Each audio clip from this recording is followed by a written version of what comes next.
Good day. Before I proceed with this video, just a reminder again that if you're watching any of our videos, that's to say videos by the Duran, by Alexander Mercouris and by Alex Christoforou on Rumble, if you look to the top of the video, you will see a red maroon button. If you press that red maroon button, that will take you directly to our Locals homepage, where you can join our thriving Locals community, become an active member if you wish, publish your own exclusive content, and participate in my live streams, which take place every Wednesday at 1400 hours Eastern Standard Time on Locals.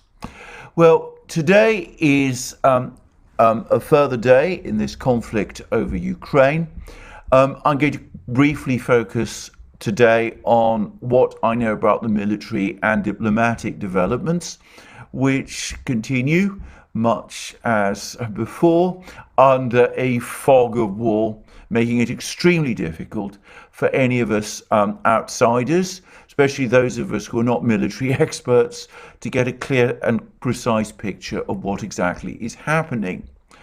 Having said which, there is, I think it's probably fair to say, a growing sense amongst people who I think are trying to maintain some distance from this conflict that the situation in eastern Ukraine is now reaching what one might call a conclusion. There was a very interesting article in BNE Intelligence News. BNE, by the way, I should say, is a very good economics intelligence report which covers Eastern Europe, including Russia, which suggested 2 days ago that Eastern Ukraine is close to falling and that the Russians are very close now to achieving their military objectives in Eastern Ukraine. The one uncertainty is how far they intend to go. And we've had further news today from Mariupol. This is this city on the coast of the Sea of Azov, a part of the larger Greater Black Sea, a major metallurgical center, an important city within the former Donetsk Oblast or region, which is claimed by the Donetsk People's Republic, and which, by the way, briefly, during the events of 2014, fell under the control of anti-Kiev forces, people the West and the Ukrainians call separatists, who were at that time briefly in control of the city of Mariupol until it was recaptured by the Ukrainians. So this city, which is supposedly the focus of the radical forces, the radical battalions, I call them politically radical, others call them, by stronger terms, battalions of the Ukrainian armed forces. This city was expected to be a major thorn in the Russian and militia side. It was expected that the capture of the city would take many weeks or at least days. But there's been some reports, admittedly from Russian sources, which of course I cannot corroborate, that the militia forces and the Russians have actually been able to clear the whole of the outskirts of Mariupol of Ukrainian troops and are now concentrating on the city center, where there are even some reports that the Ukrainian forces are running out of supplies and perhaps might be divided soon into smaller pockets. Well, that's information from the Russian side. I want to make it very clear, I can't corroborate it. I don't know anybody in Mariupol. There's no conceivable way, in my opinion, that one can say one way or the other exactly what the facts in Mariupol are. But one thing is indisputable, and that is that the humanitarian corridor from Mariupol does appear to be working. Now, there's been debates about why this is the case. The Russians say that it is because they've been able to clear the radical battalions and forces from the outskirts of the city, essentially unblocking it for civilians to be able to leave. That's what the Russians are saying. The Western powers, the Ukrainians, the Financial Times, for example, are predictably giving a different view, that there's been a success, some kind of success in negotiating the humanitarian corridors, and that the Russians, who supposedly were blocking the exit of the civilians from Mariupol, have now reconsidered their decision and have decided to let the civilians leave. I, as I said, don't know, cannot say with any definite certainty who is telling the truth, but I'm going to make one observation, and it's purely my own observation, which is that since it is presumably the Russian objective to capture Mariupol with the minimum of civilian casualties, why they would be obstructing civilians from leaving the city, the logic of that does not fully comprehend itself to me. I don't quite understand why the Russians would want to take a step like that of preventing civilians from leaving a city that they want to capture.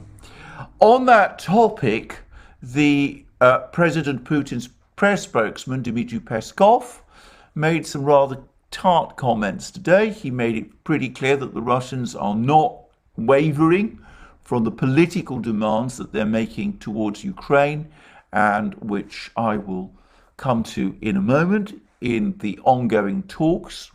And he also said that the military campaign in eastern Ukraine is proceeding according to plan and according to schedule. And perhaps most importantly, he accused Western powers of trying to goad Russia into launching all-out attacks, attempts to storm Ukrainian cities. And he pointed out that right at the start, at the outset of the operation, the Russians actually said that they wouldn't do that they would not attempt to capture or attack civilian areas. By the way, for the record, that is true. That I distinctly recall the Russians saying exactly that very thing at the very start of the campaign. So Peskov accused the Western powers of trying to goad the Russians to do that by the way in which they have been carrying out a media campaign suggesting that the Russian offensive in Ukraine is at some kind of a standstill because certain cities have not been stormed. And he said, Peskov said, that the reason the West is doing that is because it wants to create massive casualties in the event of a storming of these cities. And that, of course, is exactly what the Russians don't want to do. I would add, however, that in saying this, Peskov said that for the first time, the Russians are indeed considering occupying the center of some of these cities, particularly cities which have been surrounded.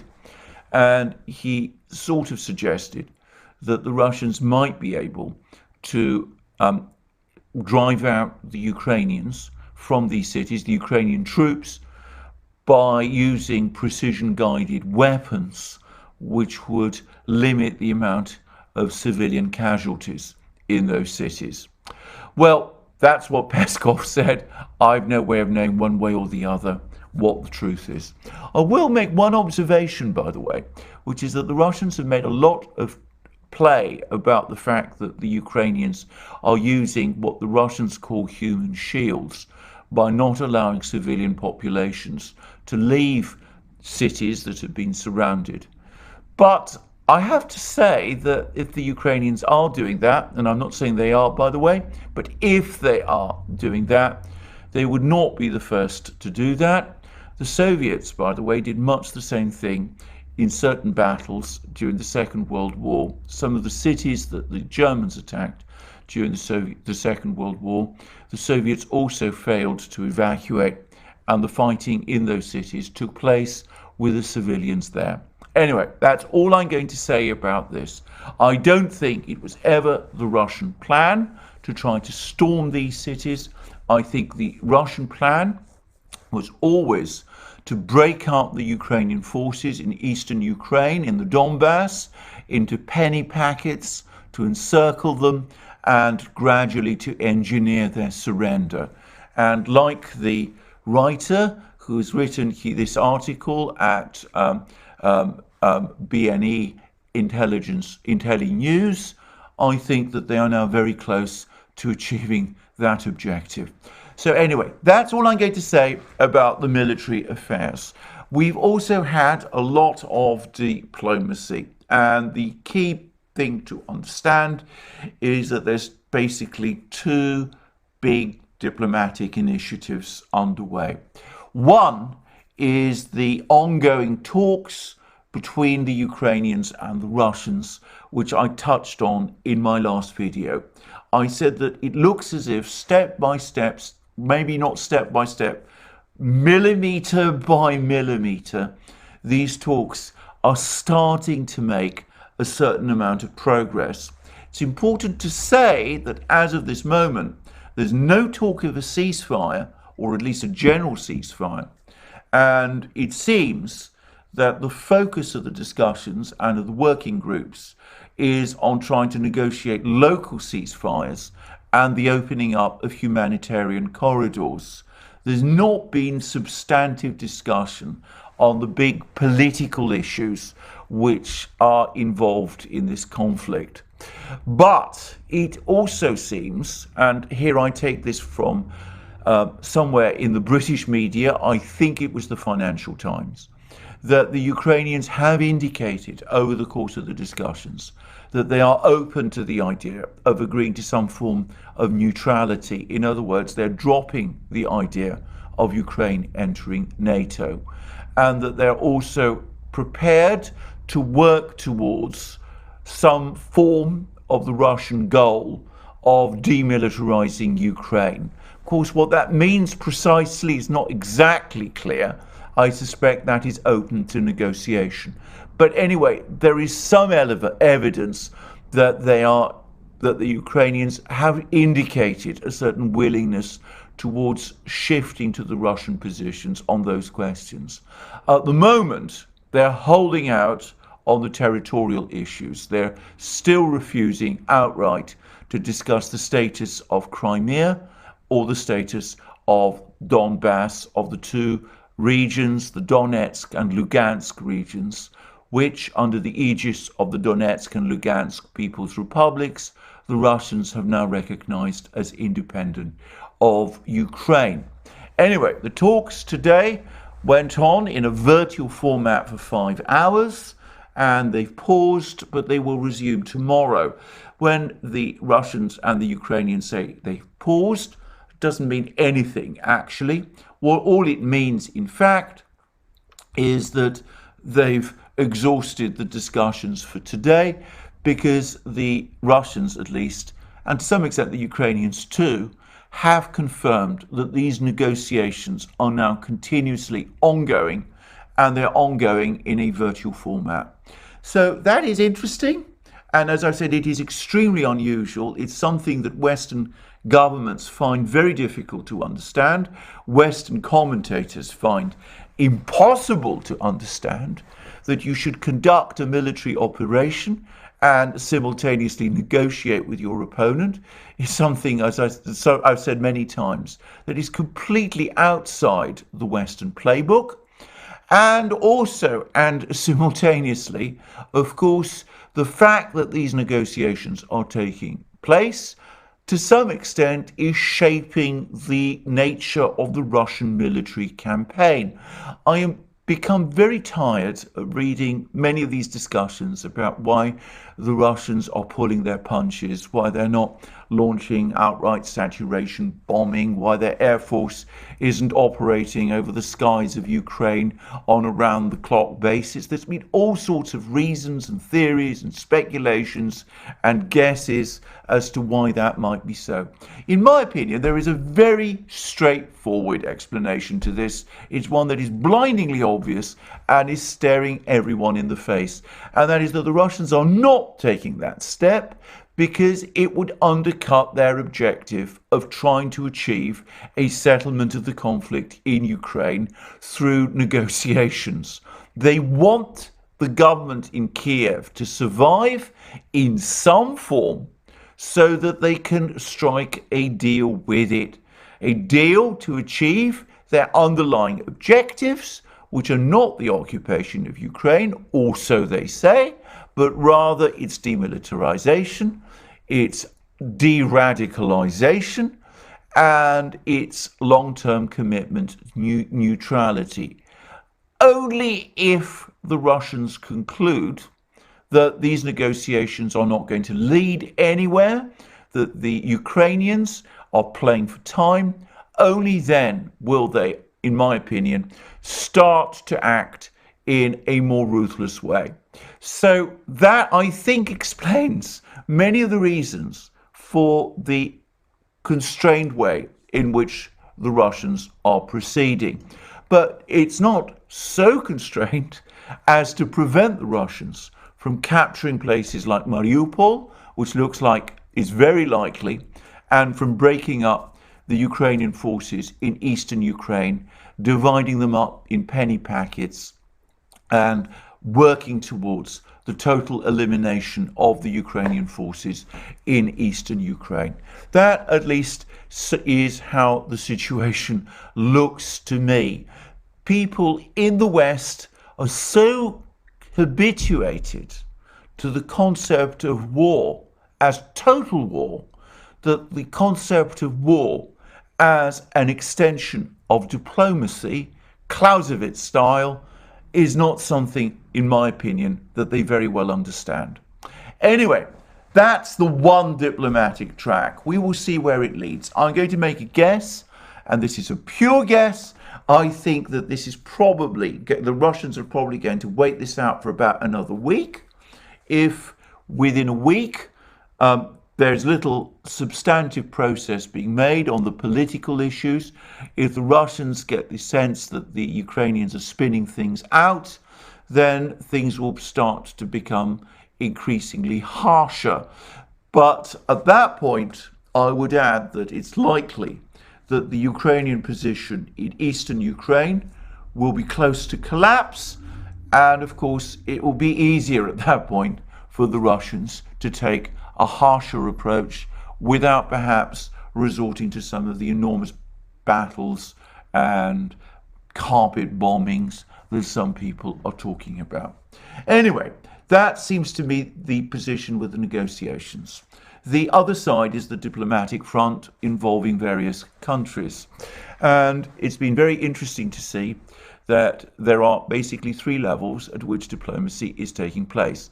This is with the various foreign states. Firstly, there is diplomacy between Russia, China, and the United States. Jake Sullivan, Joe Biden's national security advisor, is due to meet Yang Jiechi, Xi Jinping's national security advisor, in a few days in Rome. There is some talk, there are some reports that the Chinese foreign minister Wang Yi is going to be coming to Moscow on Wednesday. I should say that these reports seem to originate in the Middle East, and therefore I would regard them as of low reliability. But it is not impossible. What the Chinese have, however, in the meantime done is that they've released a readout of a telephone conversation, or rather a virtual conversation between a Chinese deputy foreign minister and a Russian deputy foreign minister, of a sort that seems to be fairly bog standard between the two governments. It doesn't seem to involve any particular important initiative.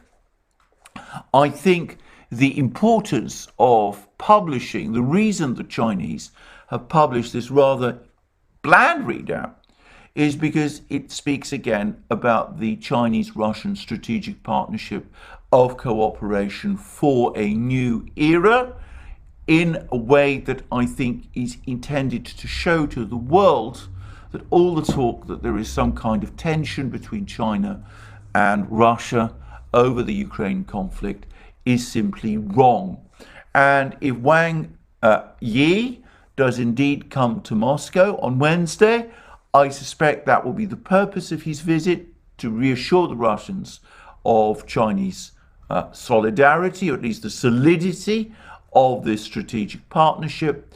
And I suspect it's also intended in part to communicate that fact to the world. And I fully predict that when Sullivan meets Yang Jiechi in Rome, Yang Jiechi will tell Sullivan essentially the same thing.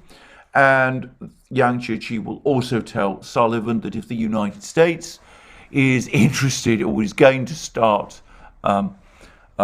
sanctioning China and Chinese businesses and Chinese companies in order to enforce its sanctions against Russia, well, then China will respond. Of course, China is a centrally important player in the world economy, and at that point, things could start to look extremely disagreeable in the economic situation, the general economic situation, which already looks pretty bad. And, well, we'll see whether anything like that actually happens. In the meantime, oil diplomacy continues. Now, about last week, there was a flurry of excitement in the Western media about the fact that an official of the United Arab Emirates had said that the UAE is going to try to persuade its OPEC partners to contemplate or consider increases in oil production. And this is something that the Western powers, the United States in particular, has been very keen to do in order to offset disruptions in Russian oil supplies. Well, the days have come and gone, and despite that rather low-key statement from the UAE, nothing on the oil market has actually changed. There is no sign that either the Saudis or the UAE or any of the other big Gulf producers are indeed currently producing more oil. Perhaps they're bargaining with the US, though I suspect if they are, they're going to drive a very hard bargain on all kinds of issues. The Houthis in Yemen, relations with Iran, who knows what. But regardless, at the moment, the Gulf monarchies are not producing more oil, and there's still no reports of any conversations between the Gulf monarchies and President Biden, despite the fact that it seems the US is still trying to arrange those calls between Biden and the leaders of these Gulf monarchies. One senior Gulf official has, however, engaged in open diplomatic activity, and that is the Foreign Minister of Qatar. And very interestingly, he has not gone to Washington. He has gone instead to Moscow, where he seems to have had a very friendly meeting with the Russian Foreign Minister Sergei Lavrov. Now, Qatar isn't just an oil producer, it's also a very major producer of liquefied natural gas, and the United States has been looking to Qatar to make up some of the difference in the event that the Russian supplies of natural gas to Europe are reduced. In fact, things have gone so far that the United States has even gone further and has given Qatar some kind of position as a sort of non-NATO close ally or something like that. Well, it may be that the United States has had all sorts of quiet assurances from Qatar, but they too don't seem to be in any haste to increase LNG deliveries to Europe. In fact, they've actually said a short time ago that they would not be able to replace Russia if Russian pipeline gas to Europe were to stop. And I can't help but think that the reason why the Foreign Minister of Qatar has gone to Moscow is to give direct assurances to the Russians that Qatar is not going to take over, is not going to muscle in on Russia's natural gas market in Europe. The whole essence of the OPEC Plus partnership, which is of course an oil partnership, but it's also partly a natural gas partnership, is that it operates as a kind of cartel. And the very nature of cartels is that they all work together in their mutual interest. And part of that working together is that they don't take advantage of each other's difficulties. Now, that doesn't mean that sometimes things don't go horribly wrong, that they don't quarrel. The Russians and the Saudis had a massive row in February 2020 when the Saudis wanted to cut oil production in advance of the pandemic restrictions, and the Russians refused. And the Saudis then retaliated by trying to flood the world with oil. Anyway, that was one case, one example when the Russians and the Saudis fell out. But most of the time, the cartel works reasonably well.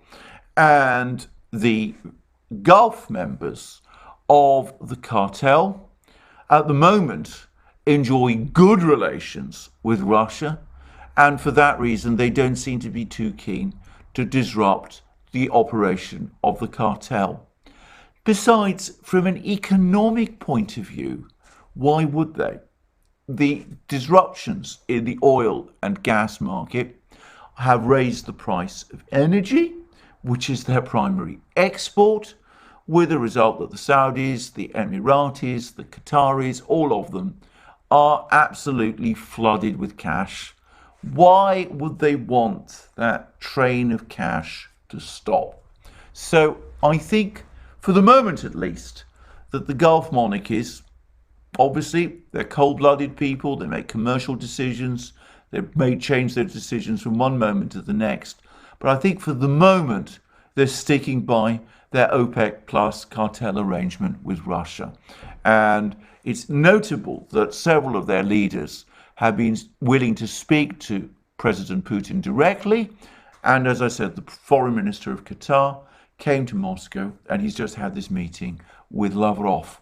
So that's one aspect, if you like, of oil diplomacy. There's another one which I think is perhaps an indicator, an even better indicator of things to come, because it is now confirmed that India, its big oil, national oil company, has bought a large amount of Russian crude oil. And they've done it in an arrangement whereby the Russians will give this oil at a premium price, and India will pay for the oil in rupees, Indian currency. And the Indians have said that they don't contemplate any problems with this because oil is not, at the moment, the oil trade isn't sanctioned. And the United States has ground its teeth and for the moment has accepted this, as have the Europeans. And so that, it seems to me, is an important event. Firstly, it provides the Russians with other access to foreign currency. Perhaps not foreign hard currency. The Russians can't simply convert rupees into euros or dollars and buy things that way. That would be more difficult and expensive. But it does mean that the Russians are able to sell oil for a currency to an important buyer. And of course, India is a large producer, especially of consumer goods, which are precisely the sort of things that at the moment the Russians are going to be short of. And of course, they can now pay for those consumer goods with rupees that the Indians are paying to them. And this should also, by the way, over time, firm up the ruble-rupee conversion rate. And it seems to me that it is now only a question of time before the Russians and the Chinese also start to do the same thing. So this already is a major step, because it means that large amounts of oil are now being traded around the world, are being sold and bought and traded in non-Western currencies. Rupees in this case, Chinese RMB before very long. So whether this is what the West wanted or was contemplating, I am not sure. I can't imagine that it is, but it is what is happening. So already it looks as if the sanctions are starting to fracture in important ways. Now, all of this, the oil and the oil trades, the actions by the Qataris, the refusal of the Emiratis and the Saudis to raise oil production, all of that, if it sticks, will start, I think, to have an important effect sometime around late summer, early autumn. But the negotiations between the US and China, and the negotiations between the Russians and the Ukrainians, that, of course, is important now. So we will see what comes, or what is likely to be an important week of diplomacy. In the meantime, it's always important to remember that in any war situation, the things that really matter, the events that really are the ones to focus on, are the military developments on the ground. Now, they're never easy in any war to chart precisely. And in this war, where there is so much fog of war, it's particularly difficult. But, as I said, all the best, or at least the most reliable that I can see, reports suggest that in eastern Ukraine, at least, we're coming rapidly now towards a conclusion. So if that conclusion happens this week, and if the diplomacy is still deadlocked this week, then of course events on the ground will very, very quickly start to dictate the diplomacy. And if there is a total collapse of the military position in Ukrainian military position in eastern Ukraine, with the Russians already at the gates of Kiev, the pressures on the Ukrainians will multiply 100-fold. Whether that will make them soften their stance is another matter. That remains to be seen. But that, it seems to me, is where we are today. Thank you for joining me for this program today. I look forward to you joining me again, both here and on our other platforms. I mentioned Rumble and Locals at the start of this program, but of course we're available on multiple other platforms as well. If you want to support our work, you'll find links below this video to Patreon and Subscribestar, and you can support us that way. And of course, you can also go to our shop and buy the various, actually very excellent things that you will find there. Our Duran mugs, our t-shirts, our hoodies, our sweatshirts, our bomber jackets, and all the rest. And of course, you can also support us by checking your subscription to this video and by ticking the like button, our subscription to this channel, and by ticking the like button to this video. Well, thank you for joining me again today. More from me soon.